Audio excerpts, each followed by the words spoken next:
Wahai Rabi'ah, kamu ini mau apa? Biar saya doa kepada Allah agar doa saya ini makbul dan engkau mendapatkan apa yang kau inginkan. Ya Rasulullah, saya tidak minta apapun kecuali ya Rasulullah, jadikan saya ini satu surga denganmu nanti ya Rasulullah. Lantas apa kata Nabi Muhammad? A'tini bikasratis sujud. Bantu nih doa saya, bantu dengan engkau perbanyak sujud. Maksudnya banyakin sholat tahajud. Bayangin setingkat sahabat yang ngebantu Nabi, perang bareng sama Nabi, khidmahnya sama Nabi, dan betul-betul beriman pada Allah di zaman Nabi Muhammad. Ketika ingin masuk surga bareng sama Nabi, kata Nabi, bantu doa saya dengan perbanyak sujud, dengan perbanyak sholat tahajud. Sahabat aja disuruh sujud biar banyak untuk membantu doanya Nabi. Berarti doa Nabi nggak makbul? Bukan itu. Kata Nabi, kalau benar-benar sungguh mencintai Allah, mencintai Rasulullah, maka tandanya dia menghidupkan malam-malam harinya untuk bersujud kepada Allah Subhanahu wa ta'ala. Assalamualaikum warahmatullahi wabarakatuh. Bismillah masyaallah la yasukul khair illallah. Bismillah masyaallah la yasribu su'a illallah. Bismillah masyaallah ma kana min ni'matin faminallah. Bismillah masyaallah la haula wala quwwata illa billahil aliyil azim. Bismillah walhamdulillah wassalatu wassalamu ala rasulillah Muhammad ibn Abdullah sallallahu alaihi wa alihi wa ashabi wa man walah.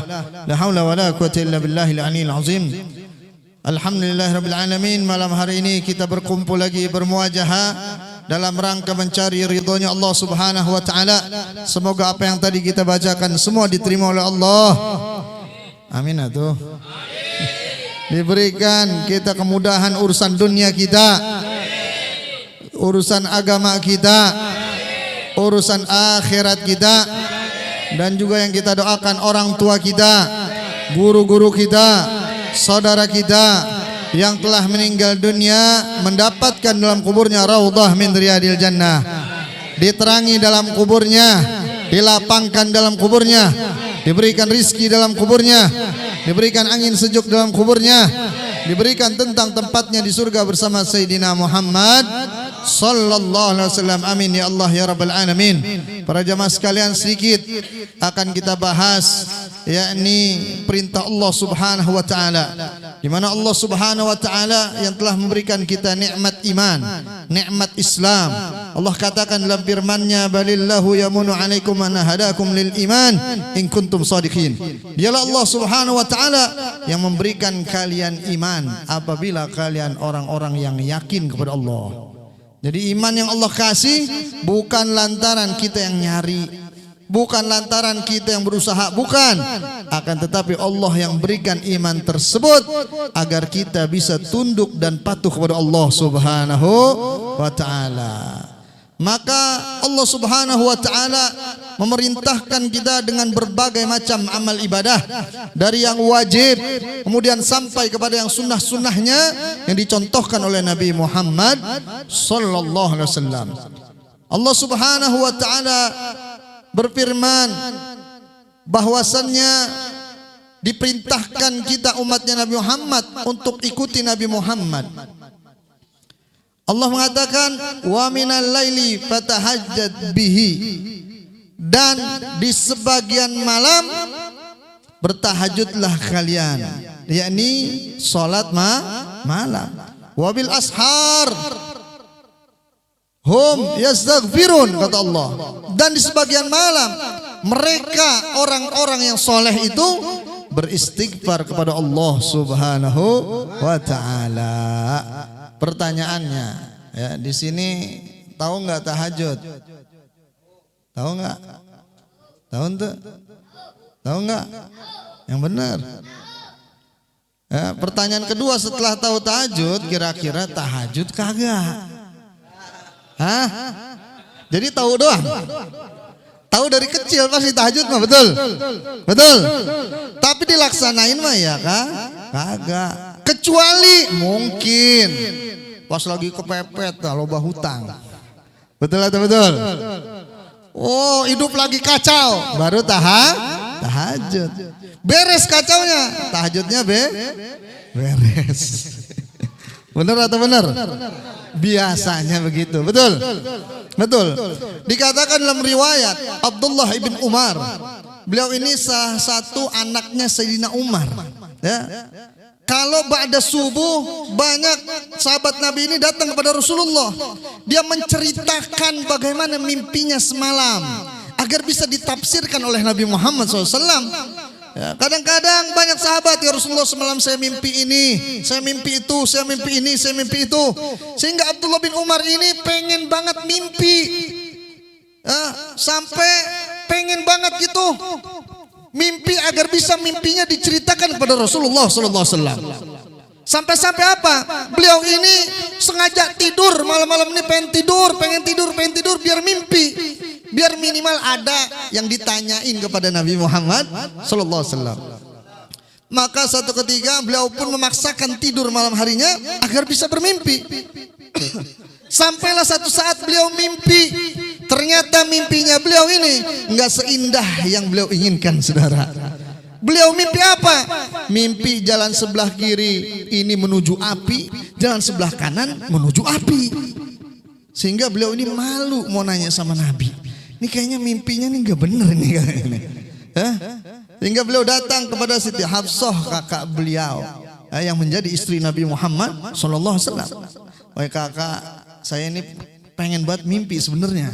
Cuman begitu saya mimpi, mimpinya kayak kagak enak ini. Saya juga mau nanya sama Nabi, ya malu.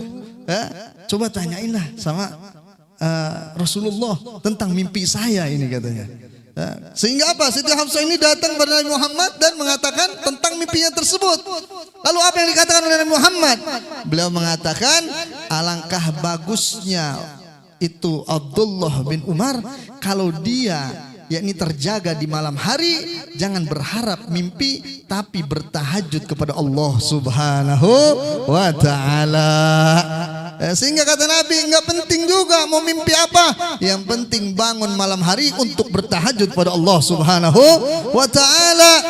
Allah Subhanahu wa taala mencintai 3 suara. Yang pertama adalah suaranya ayam yang berkokok di waktu sahur untuk membangunkan orang menyambut datangnya waktu subuh, saudara. Tuh Allah cinta tuh sama suara ayam tuh, senang. Yang kedua, Allah menyukai juga yakni suaranya rintihan orang-orang yang meminta ampunan kepada Allah, yakni di sepertiga malam-malam untuk beristighfar, bertobat kepada Allah Subhanahu wa taala. Dan Allah juga mencintai suara orang-orang yang memelantunkan Al-Quran dengan indah, dengan fasyihnya.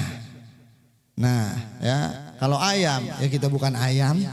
Betul atau betul? Ya. Kalau tahajud, beristighfar, ya kalau belum tahajud, ya berarti belum ada suara yang Allah cintai dari diri kita, saudara. Ya. Kalau nyanyi mah sering. Ya. Lalu baca Quran belum juga, berarti belum ada suara yang Allah cintain keluar dari mulut kita. Ya, maka dikatakan oleh Nabi Muhammad, afdhalus shalah ba'da salatul faraid, yakni as-salatul lail. Ya, paling afdolnya salat setelah salat wajib, ya, adalah salat malam, ya, adalah salat tahajud. Maka di sepertiga malam Allah Subhanahu wa taala yakni memanggil hambanya, wahai hambaku yang ingin meminta yakni kepadaku, maka datanglah kepadaku. Dan kepada yakni orang-orang yang ingin meminta ampunan kepadaku, maka datanglah kepadaku. Dan juga dikatakan orang-orang yang ingin yakni bertobat kepadaku, meminta berdoa kepadaku, maka datanglah kepadaku. Maka 3 kali Allah panggil ini hambanya untuk bertahajud kepada Allah Subhanahu wa taala. Maka dikatakan oleh ulama, yakni orang-orang yang mengaku dirinya ingin menjadi orang yang soleh, tidaklah dia lepaskan sholat malamnya, ya, berarti dia termasuk orang-orang yang soleh. Kalau siang harinya dia tidur, ya, dia tidur pules siang hari, sedangkan malam harinya tanpa tahajud, maka siang harinya dikatakan oleh Imam Ghazali tidurnya bisa jadi makruh. Kenapa? Malamnya enggak sibuk ibadah kok siangnya tidur gitu, ya.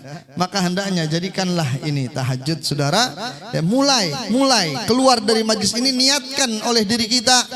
Ya, dikatakan bahwasannya salah seorang sahabat Nabi, Rabi'ah bin Ka'ab al-Islami, beliau ini orang yang suka bawain sendalnya Nabi. Orang yang suka bantuin Nabi kalau wudu nih, airnya dikucurin, ya, kepada Nabi Muhammad. Lalu satu ketika, yakni ingin mendekati waktu subuh, beliau udah nunggu di depan rumah Nabi Muhammad untuk nyiapin sendal Nabi, untuk nyiapin wudunya Nabi, untuk nemenin Nabi, ya, bersolat, ya, solat tahajudnya, solat subuhnya, sehingga apa? Nabi ini senang sama ini, yakni sahabat tersebut. Lalu Nabi bertanya, wahai Rabi'ah, kamu ini mau apa? Biar saya doa kepada Allah, agar doa saya ini makbul dan engkau mendapatkan apa yang kau inginkan. Mintalah padaku, aku akan mintakan kepada Allah. Nih, coba seandainya nih antum nih yang hadir di sini, didatengin sama Nabi. Kata Nabi, minta, ente mau apa? Minta. Ya, kira-kira minta apa? Minta apa? Minta kira-kira. Sawah, ya Allah. Bangsa 80 hektar mah itu. Ya Allah, duit yang banyak, ya Allah. Mintaan banyak tentang urusan dunia semuanya. Betul. Tapi ini sahabat Rabi'ah bin Ka'ab, beliau mengatakan, ya Rasulullah, saya tidak minta apapun kecuali, ya Rasulullah, jadikan saya ini satu surga denganmu nanti, ya Rasulullah.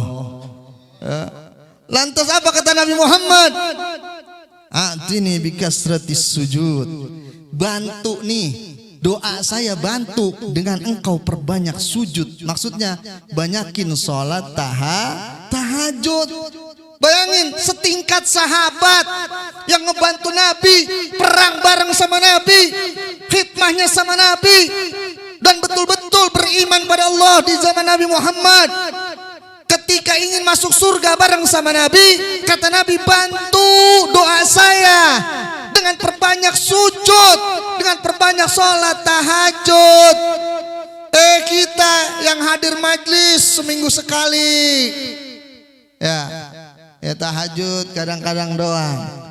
Oh, rasanya udah saya mah pasti bareng sama Nabi di surga. Pede banget gitu.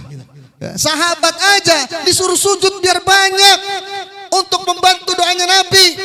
Berarti doa Nabi nggak makbul? Bukan itu. Kata Nabi, kalau benar-benar sungguh mencintai Allah, mencintai Rasulullah, maka tandanya dia menghidupkan malam-malam harinya untuk bersujud kepada Allah Subhanahu wa ta'ala. Maka cinta palsu, kalau kata yakni Luqmanul Hakim, orang yang malam hari tidak menangis kepada Allah, orang yang malam hari tidak sujud kepada Allah, sedangkan dia lalai dari Allah, di tengah bareng-bareng orang yang lalai, maka cinta kepada Allah adalah cinta yang palsu. Waduh, hati-hati ini berarti cinta palsu kita. Ya, maka hendaknya kalau mau cinta kita benar asli, ya, maka tahajudlah malam hari. Minimal treatmentnya ini, latihannya, ya, sebulan sekali. Oh, pokoknya habis pengajian di Habib Ali ini saya tahajud lah, patokannya itulah misalkan, ya, sebulan sekali dulu, nanti baru sebulan 2 kali, nanti baru sebulan 3 kali. Oh, udah nikmat, ngerasain nikmatnya tahajud. Oh, berarti tambah lagi, sampai apa? Sampai kita merasa nyaman dan nikmat melaksanakan tahajud, melaksanakan ibadah di malam hari kepada Allah Subhanahu wa ta'ala. Kira-kira bisa atau enggak? Insya Allah.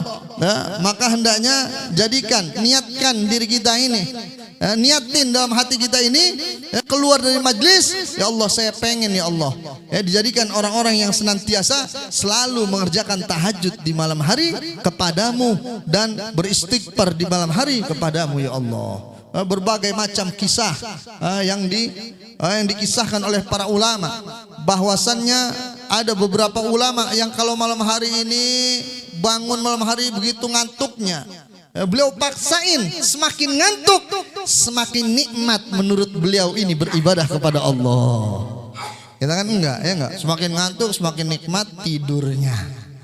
Tapi ulama semakin ngantuk semakin dia paksain. Kenapa? Itulah nikmatnya ibadah, memaksakan jasad, mengikuti ruh untuk beribadah kepada Allah Subhanahu wa ta'ala. Ada kisah dua orang suami istri, istrinya senantiasa bangunin suaminya untuk tahajud, sehingga istrinya yakni mengatakan kepada suaminya, aku membangunkan engkau agar engkau ini mendapatkan derajat di sisi Allah Subhanahu wa ta'ala, bukan karena aku ini ingin itu, enggak, tapi agar engkau mendapatkan derajat di sisi Allah. Singkat cerita, suaminya meninggal duluan. Akhirnya apa? Istrinya mimpi suaminya. Kata suaminya, wahai istriku, sungguh benar apa yang engkau katakan. Dengan engkau sering membangunkan aku tahajud, maka aku mendapatkan derajat yang tinggi setelah kematianku di hadapan Allah Subhanahu wa ta'ala. Maka tahajud membuat muka seseorang ini bercahaya. Tahajud membuat orang ini berwibawa di hadapan makhluk yang lain. Tahajud membuat Allah mencintai kita. Tahajud dimudahkan segala macam urusan dunia dan akhirat kita. Dengan tahajud Allah berikan juga yakni kemudahan dalam urusan-urusan apapun yang sulit akan terbuka dengan tahajud, saudara. Dan orang-orang tua yang mendoakan anaknya di malam hari ketika dia bertahajud, itu adalah waktu yang paling makbul, yang bisa merubah hati anaknya dari yang keras menjadi lembut, dari yang sulit untuk dinasihati sehingga mudah dinasihati. Dengan apa? Dengan sholat tahajud dan meminta ampunan, juga meminta permohonan kepada Allah di malam hari untuk anak-anak kita. Dan bagi orang yang bertahajud, yakni orang tuanya sudah meninggal dunia, dia akan mendapatkan cahayanya nanti, dia akan mendapatkan cahaya di akhiratnya, di alam kuburnya ketika anaknya bertahajud. Jadi banyak banget sebenarnya tahajud ini, makanya ada dikatakan oleh Imam Haddad, orang itu nggak mau ibadah itu ada 4. Kenapa nggak mau ibadah? Al-jahlu, karena kebodohan, nggak ngerti, makanya dia nggak ibadah. Yang kedua ada dikatakan dhaful iman, lemah imannya. Kenapa? Banyak maksiat. Jadi kalau dianjur nih, sudah dianjur ibadah, nggak mau, berat. Kenapa? Saking banyaknya maksiat. Yang ketiga, dapat ilmu nggak diamalin. Kenapa? Tulul amal, besok aja lah. Kata Habib, tahajud ntar dah bulan depan dah. Udah bulan depan, kayaknya bulan depan lagi dah. Udah bulan depan, nah tulul amal, panjang angan-angan. Besok. Akhirnya kagak jadi tahajud, kebanyakan besoknya. Apalagi yang keempat dikatakan oleh Imam Haddad, orang yang tidak mau beribadah, akalal haram wa syubhat, dia banyak makan haram dan syubhat sehingga berat buat ibadah. Nah, lihat ini diagnosa ulama. Kalau kita dapat ilmu dan kita nggak amalin, nih lihat 4 ini. Apakah saya nggak tahu? Oh ini ilmunya udah tahu. Oh berarti apakah saya ini lemah iman, banyak maksiat? Oh apakah saya ini orang yang senantiasa menunda-nunda ibadah sehingga nggak jadi ibadahnya? Oh ataukah saya ini makan haram, makan subhat sehingga kayaknya berat buat ibadah?